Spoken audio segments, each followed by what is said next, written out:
The KKK of the 1920s was a resurgent movement.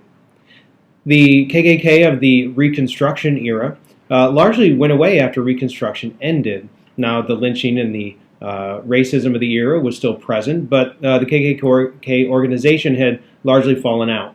It resurges in the 1920s, paired up with the nativism and xenophobic and anti-immigrant spirit that was brought on that we talked about previously. It provided a rationale for the KKK to reemerge.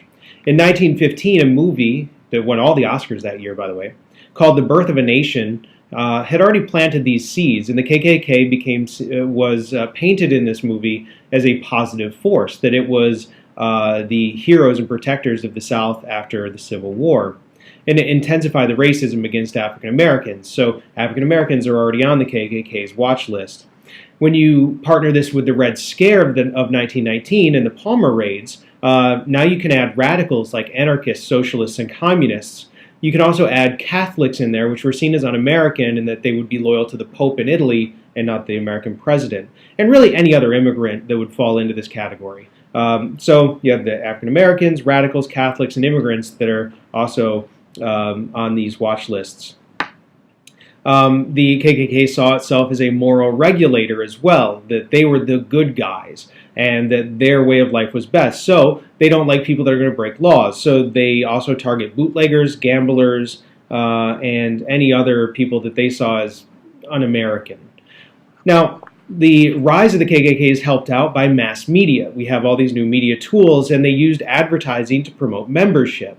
The movies like Birth of a Nation also helped to promote the culture that this was acceptable.